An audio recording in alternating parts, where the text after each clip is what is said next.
What's going on, everyone? Welcome back to At Bat Recap. This is the show where we break down the biggest stories, teams, and players around Major League Baseball. I'm your host, Corey. Man, I got a really great episode today, but before I jump into it, first I want to give a shout out to Sagebrush Transfers. They hooked me up with some really nice hats, so I'm excited about that. I love them. Got some koozies. Looking at doing some shirts soon. So be on the lookout for those. Those will be available for you guys. So I appreciate y'all tuning in and checking us out. Appreciate the gear. So let's jump into this episode. Today I'm going to break down a full preview of the World Baseball Classic. We're going to look at all the countries involved, star players who could be suiting up for these teams, and what I've preview to be the final. So I'm excited to look into that. The main segment that I will be bringing up is the Texas Rangers. I talked about that last week when I spoke about the Mackenzie Gore trade. And so we're going to speak about the Texas Rangers today, how their lineup will look, how the starting rotation would look, and how that could define their season. So step into the batter's box. This is At Bat Recap. The World Baseball Classic is honestly one of the more fun events in baseball. You got national pride, packed stadiums, playoff level intensity, and it starts right from the first pitch. In 2026, the tournament is absolutely loaded with talent. We got 20 teams from all over the world, United States, Japan, the Dominican Republic. We got Venezuela, Mexico, Puerto Rico, Korea, Canada, and a bunch of other great countries that continue to grow the game worldwide. Let's talk about some of the big dogs that are going to be stepping onto the field. Team USA is once again bringing a stacked roster. In 2023, they looked dangerous. I think in 2026, they look even stronger. You got Aaron Judge, Bryce Harper, Bobby Witt Jr. I had Corbin Carroll on there, but he just went down with an injury, and I believe they're bringing the left fielder from the Red Sox. On the pitching side, Paul Skeens, one of the, if not the best pitcher in the league right now. Mason Miller, who's just throwing absolute heat. So you got power hitting team. They've got speed. They've got athleticism, but they have probably one of the deepest pitching staffs in the tournament. When you have somebody like Judge or Harper anchoring the middle of a lineup, and then you got Witt, and you have other players that are going to create chaos on the base pass, it really is a balanced roster all across the board. And then you look at teams like Japan. Japan has always been one of the more dominant teams in the World Baseball Classic. If I remember correctly, they've won this 3 times already. So already they've won it more than any other team. And then you got Shohei Ohtani anchoring that lineup and leading that pitching staff. And then you got Yoshinobu Yamamoto and Seiya Suzuki, Masataka Yoshida, and they have Sasaki from the Dodgers as well. They have some great hitters and some great pitchers. They are going to be in the semifinals, no doubt, against the Dominican Republic. That is right there, my semifinal projection for, I believe they're in D and C for the groups.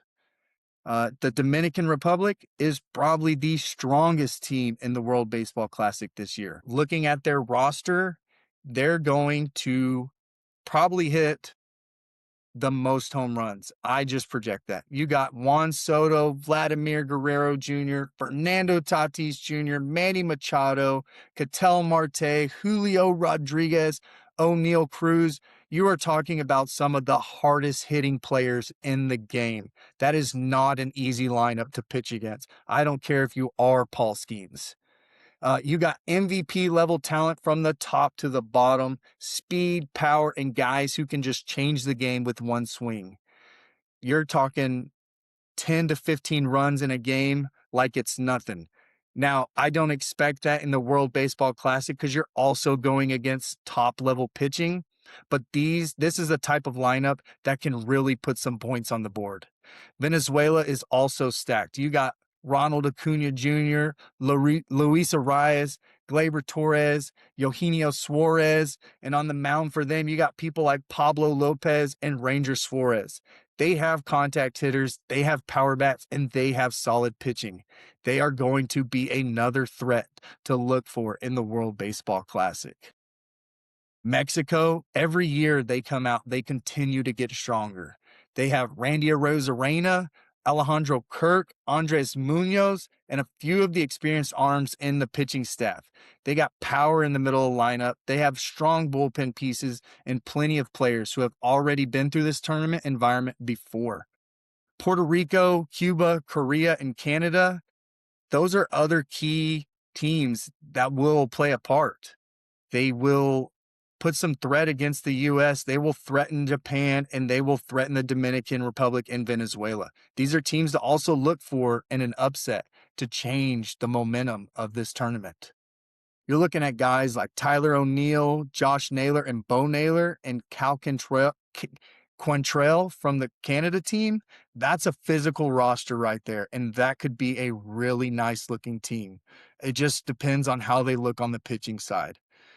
They will be without Freddie Freeman this year. I'm not sure why he's not playing. I haven't looked into it too much, but I know he's not going to be on Team Canada this year. So just looking at the WBC and what we could have, you're talking about stacked, loaded rosters that are going to compete. You're talking about all-star level players playing an all-star game at the beginning of the year. So I look forward to this tournament, and I'm excited that it's back so soon. My prediction right now is going to be the United States and the Dominican Republic in the championship. I just think those are the two most complete rosters, and they have the biggest depths. If you look at their bench pieces, they have starters on their bench, and that's hard to do for any team. So I don't know. Right now, I'm leaning more towards the Dominican Republic. I think they have the strongest lineup. Even though the United States probably has the best pitchers, I think that the Dominican Republic has the best hitters to take down the United States pitching staff this year. I also think they're locked in to beat Japan in the semifinals to make it to the championship. I look forward to those two games. I will probably go live and talk about those two games live because they are going to be some fun games to watch. So definitely look out for me tuning into that and see what we got.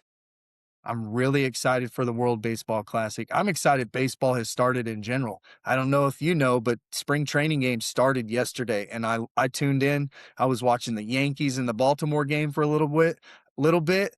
I got to watch uh the polar bear hit his first home run for Baltimore. I'm excited about that. I don't know if you do fantasy baseball, but I do.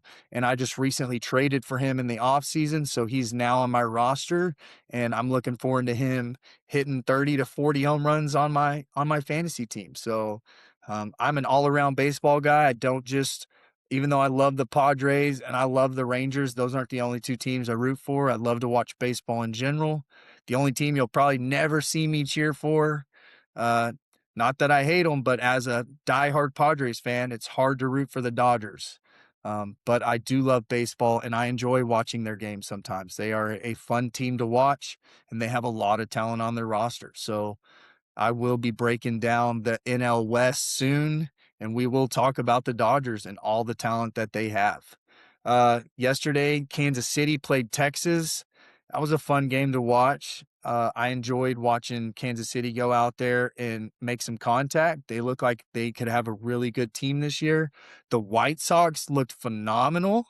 I know it wasn't all their stars, and Chicago didn't all have all their stars out there, but man, Chicago White Sox look like a really nice team to pay attention to through spring training to see if some of the moves they've made this offseason are going to get them to where they want to be a playoff contender. Arizona and Colorado, that was a nice game to watch. San Diego lost to Seattle, but I was just glad to see our guys back out there healthy and hitting. So there was some good games all around. We saw a lot of guys go out and get 2 or 3 at-bats, your starters, and they looked great. They were happy to be out there. They were diving for balls. I saw Alonso get robbed of a beautiful line shot, and one of the center fielders for New York, I think he's one of the backups, made a beautiful diving play. And so I'm just glad they're out there competing again. I love to watch that. So if you think that baseball isn't back, it is. And today they got even more games going on today. Right now, we got games that are live. Houston and Washington is live. Pittsburgh and Baltimore is live right now. So I'm excited. I would normally be watching these right now, but I'm here recording this episode. But that's okay. I'll catch them here at the end.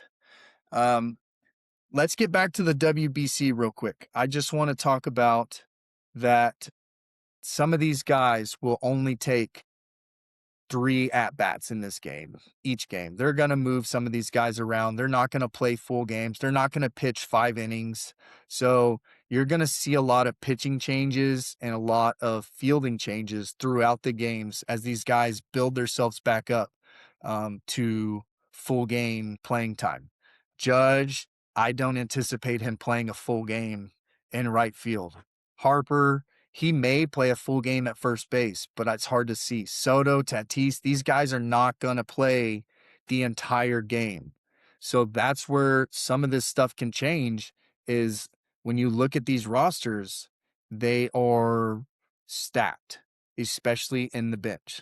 So once again, my prediction is that the United States is going to look strong and make it to the finals, but the Dominican Republic is just going to come out and I think absolutely dominate every team they play this season, in this tournament, sorry. And I look forward to that. It's going to be really nice. So that's my prediction for the World Baseball Classic. It looks like a fun tournament.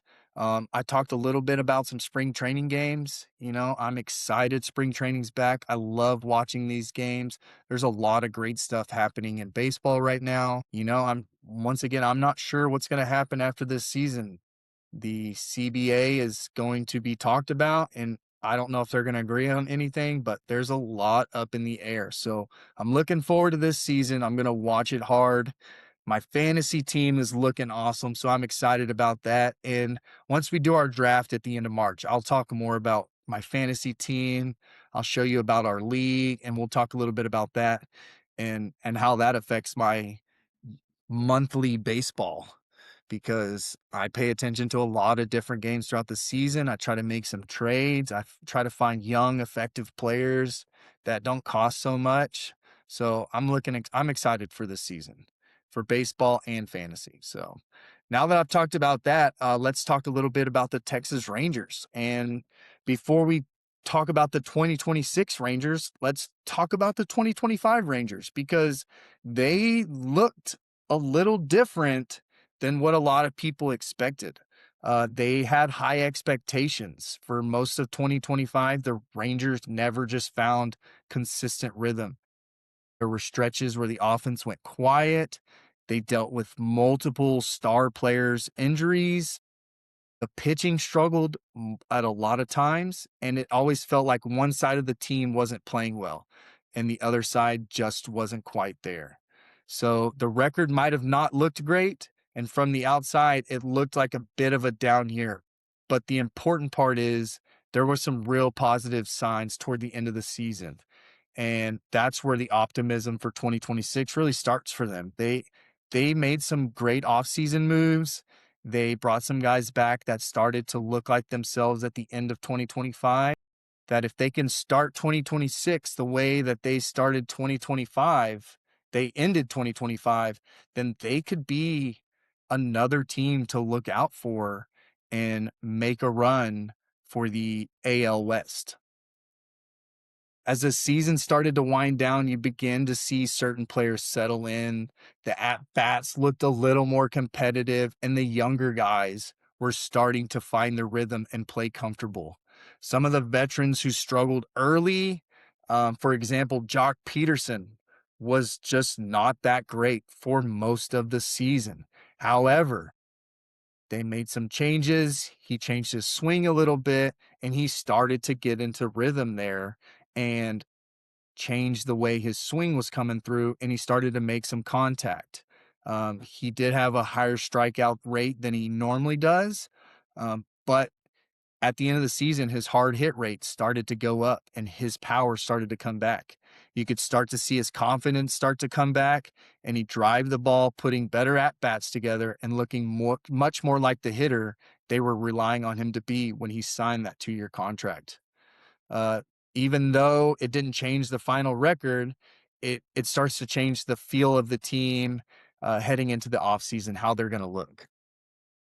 Baseball is a game of adjustments. So if you're not making those adjustments, then you're going to stay in that slump. Sometimes you need a couple days on the bench to realize what kind of slump you're actually in. If you're striking out every day, if your batting average is going from a 260 down to a 220 in a 2-week span, then there's something we need to look at, and some of these guys know how to make those adjustments. I think they didn't enjoy their hitting coach, and that's why they made that change in the middle of the season. I do think that they have a good outlet look for 2026. Um, when you see somebody like Peterson struggle early in the season and then finish strong and looking like himself, that gives you something to build on. And I think they started to build around that when they made some trades in the offseason. They started to mess with their cap room. Sorry, not cap room, because we don't have a salary cap in baseball, but they started to mess with their contracts, especially some of their more expensive ones, and made some trades. And so 2026 could be a nice year for the Texas Rangers.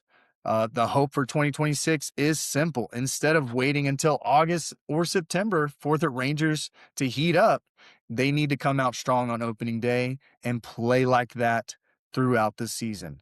If Peterson carries his 2025 late season form into 2026 and those young guys take another step forward, this offense looks a lot more dangerous than it did in 2025. And when you pair that with a rotation that has real upside, you can start to see the path back to contention. So even though 2025 might have not looked great, the Rangers ended with a lot of hope for 2026, especially for their fans. So 2026 could be a different story for the Rangers. They could look like a team who is now in a contention spot in the American League. This is going to be my focus for the rest of this episode, is looking at this 2026 Rangers, how they're a little bit different and what they need to do to make a run in the American League. Some of the big changes for this season, Adolis Garcia is now with the Phillies. He looks jacked. I don't know how many home runs he's going to get for the Phillies, but he looked jacked in the videos that I saw of him at spring training. So he has definitely done some working out this offseason, and he's ready to make an impact with his new team. Simeon was traded to the Mets. I think that was a good deal for the Rangers. They got rid of his high contract, brought in Brandon Nimmo, and I think Nimmo is going to make a difference on this Rangers roster. Jonah Heim signed with the Braves, so we're not looking at the same World Series roster that we looked at. This is a whole new team with a different identity. So there's going to be some changes. There's going to be some hiccups, but I think if they mesh during spring training and they come out strong on opening day, you could be looking at a totally different Texas Rangers team. Behind the plate, we got Higashioka and Danny Jansen. In the infield, we got Berger back at first, Josh Smith, Corey Seager, and Josh Young. In the outfield, Wyatt Langford, Brandon Nimmo, and Evan Carter. And then you got Jock Peterson at DH. That's a nice lineup that can do a lot of damage, but they have to play together and they have to play consistent. The lineup's different. It feels, compared to the 2023 team, it might be a little bit stronger. I'm not sure. That was a weird year to watch them go through the playoffs the way they did and just obliterate teams on the road specifically.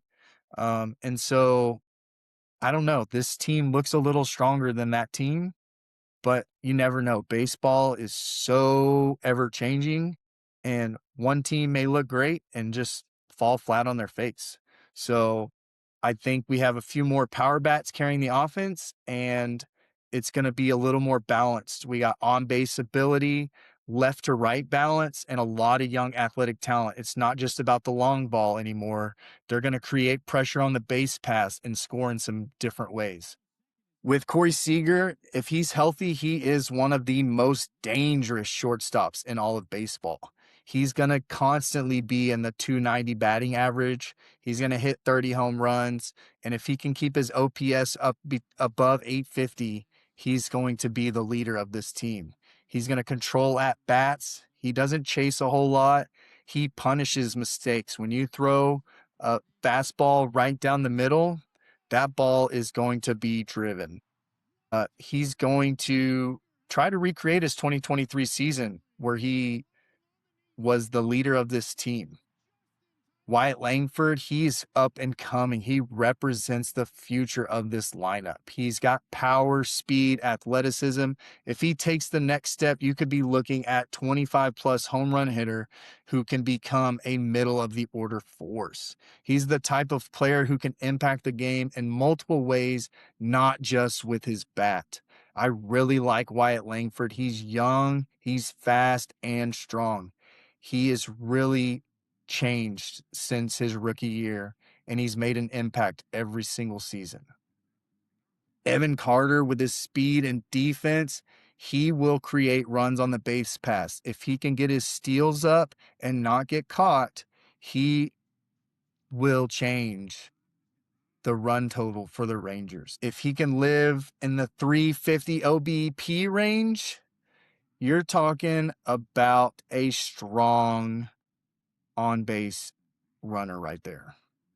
He's not just going to draw a walk. He's going to make plays, steal the bases, and go score. An easy outfield single, he could go first to third. If he's at second on an outfield single, he may be going home. These are the pressures that take a toll on pitchers and defenses, and this is where they start to make mistakes. Then we got Brandon Nimmo. I think this was a beautiful trade for the Rangers. It was something they needed to do, and I think he's going to come in and make a difference on this team. He's got elite plate discipline, always has consistent at-bats, and he's a veteran. So just another leader in the dugout for these guys. And if you look at his spray chart is across the board everywhere. He uses the whole field. He is not a one-dimensional hitter, and he's the type of player that will see 4 or 5 pitches per plate appearance. He wears down starters and keeps innings alive.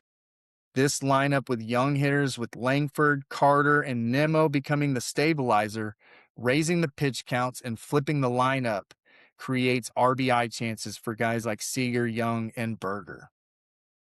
Jake Berger needs to have the power that he's had in the past. If he can have that power and drive in 90 RBIs and hit about 30 home runs, you're talking about a hitter that will change this lineup and create offensive power. Those are the things that they need from Berger. He's going to be really important in the 4 spot or the 5 spot, wherever they put him. I'm hoping they put him right behind Jock Peterson. If they put him behind Jock Peterson, anytime Jock Peterson is struggling, they need Berger to be right there to be the guy that takes the next step and moves the runners. If he's leading off, then we have some problems getting through that 1 through 4 if they put him in the 5 spot. I really like this offensive core. If you step back and look at this lineup as a whole, a lot of things have to go right, but the upside is real. If Seager can stay healthy and Peterson gets back to his home run range, and Berger combined with Young can go for 50 plus together, if Nimmo comes in and is the force that he can be, and if Carter and Langford both take steps forward, you're talking about a lineup that can realistically be in the top 5, maybe the top 10 in the league in home runs, and maybe the top 5 or top 10 in runs. Their RBI totals can go up, and the top half of the league in run production is something that this offense needs. The floor for this lineup is probably competitive, but a little inconsistent. The ceiling, though, it's a balanced offense with left to right balance, multiple 25 plus home run bats, and speed at the top. Veteran leadership in the middle and a young breakout potential. It's probably not the most explosive lineup in baseball right now, but they don't have to be. If the rotation does its job and the offense stays healthy, there's a real path back to the postseason for the Rangers. If Seager can lead the way that he's capable of with this young Rangers lineup, they could surprise a lot of people in 2026. There's a world where this offense starts to feel like 2023. It's dangerous, capable of putting up runs in a hurry. I don't know. 2026 could be a nice season for the Texas Rangers. I do think one of the bigger strengths of this Texas Rangers roster is going to be their starting rotation. If they are healthy, they are a little young on the back end, but developed on the front end with proven starters that have Cy Young capability. When you look at guys like Jacob deGrom, Nathan Eovaldi, Jack Leiter, Mackenzie Gore, and Kumar Rocker, that is a interesting 5-man rotation. You have Jacob deGrom, who, if he can get back to his 200 plus strikeout rate, that's going to be phenomenal. And Eovaldi is just an all-around pitcher. He is a great starting pitcher. Leiter looked great last season. He's a young pitcher. Rocker looked great. If he comes back and has a great season, these are pitchers that are going to have great seasons for the Texas Rangers. Mackenzie Gore, he looks great. I talked about him last week. I'm excited for Mackenzie Gore to be on the Rangers roster. It's an interesting mix. You have proven veterans and you have the young, high upside pitchers behind them. The balance is going to matter because the bullpen is going to project somewhere in the middle of the American League. It's not the most dominant bullpen. Hopefully they can get some saves and some shutouts from the back end of the bullpen, but it's really going to come down to the starters shutting down offenses early and then the offense putting some runs up so that the bullpen doesn't have to work as hard towards the end of the game and make some differences. They're going to have to eat innings. They need to go 6 innings plus. If you're getting 4 innings out of your starter, you're looking at a worn out bullpen, just like the Padres did last year by wearing down their 5 back end bullpen guys. So we don't want the Rangers to do that this year. Jacob deGrom, if he's healthy, he is the most dominant pitcher in baseball. Even with limited innings the past few years, the numbers have stayed elite. He's going to have between probably a 2 to 2.3 ERA, I believe, this season. If he can keep his whip under 1 and his K per 9 around 12, opponents usually stay under 200 hitting against him. He's the type of pitcher who can go 6 scoreless, strike out 11 guys, and completely shut down an elite lineup. He's also the type of arm that can change a playoff series all by himself. The real question isn't about deGrom's talent, but if he can stay healthy. A realistic expectation, 140 to 160 innings for him. I'm hoping he can hit the 30 start range and bump himself up to the 170 to the 180 innings range. And if he gets that kind of workload for the Rangers, then the rotation is going to be just fine. If he can pitch every 5th day, he's going to be the leader of this rotation. Eovaldi, he looks really good going into spring training. I'm excited about Eovaldi. He has elite talent. He's not a headline guy, but he is going to be the most important pitcher on this staff because if something happens to deGrom, Eovaldi is the next ace. Hopefully he can keep his ERA down below 3.5, keep his whip closer to 1 and his strikeouts. If he can get above 10 K per 9, you're talking 170 innings out of this guy. He's going to stabilize this rotation. He's going to be the difference between the aces and the young guys. I'm really excited about him. I hope he stays healthy and he can pitch a great season this year. Jack Leiter is going to be important to this rotation also. If he can control his pitches and he can stay healthy and miss bats with his elite level stuff, a full season for him, I'm thinking 160 innings. If he has a low to middle 3 ERA, maybe a little bit on the high side of the 3, he can produce 10 strikeouts per 9. If he can take a step forward and really produce for the Rangers, he might even have an all-star level production. And his durability is going to be key. If he can become a consistent 6-inning starter, that's a huge win for this rotation. Mackenzie Gore can be one of the more electric arms in this rotation. In 2025, he really showed us what he can do. I think he's on his way to becoming an all-star level pitcher and can bring himself to be an ace in this lineup. I think he's going to easily get 170 innings this year if he can keep his ERA below 3.5, get his strikeouts per 9 up, even though he had a phenomenal strikeout season last year. I think he can pump those numbers up and become probably the number 2 starter behind DeGrom. He has a chance to pass Evaldi, but he's got to be more consistent.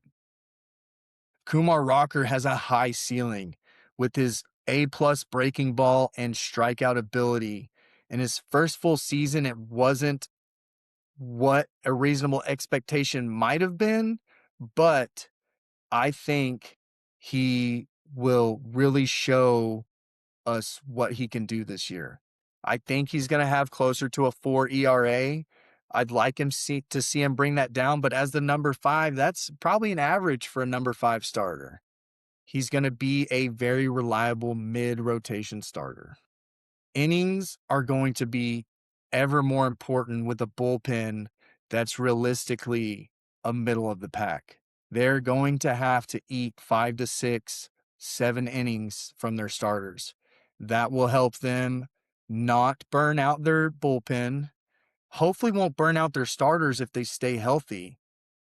And it will allow the offense to work with hopefully a lead for most of the game. Consistent six inning outings are the number 1 key. If starters can get through that and avoid the short 3 or 4 inning starts, the bullpen only has to cover the 7th, 8th, and 9th. 4 to 5 innings a night is going to make a huge difference over 162 games. You could be looking at DeGrom, Evaldi, Gore, Leiter, and Rocker totaling nearly 800 to 900 innings this season, and that is what the Rangers need. If you can have an ERA average in the low 3s to the mid 3s, that's also beautiful for a starting rotation. They have ace-level talent, multiple strikeout arms, and high upside with their young starters. The keys to this starting rotation are pretty clear. Health from DeGrom, consistency from Leiter, Gore, and Rocker, and the ability to go deep in games. If these starters turn into true innings eaters, they can protect the bullpen and keep the team in games and give the Rangers a real shot at getting back to the postseason. The 2026 Rangers look like a team with a strong pitching rotation, a balanced lineup, and a mix of veterans and young talent. Realistically, I think they're looking at 86 to 88 wins and competing in the AL West and maybe fighting for a wild card spot. But if DeGrom can stay healthy, Leiter and Rocker break out, and the offense really click, this team could absolutely exceed the expectations. And if the rotation performs the way that it's capable, the Rangers might be a lot more dangerous than people think going into 2026.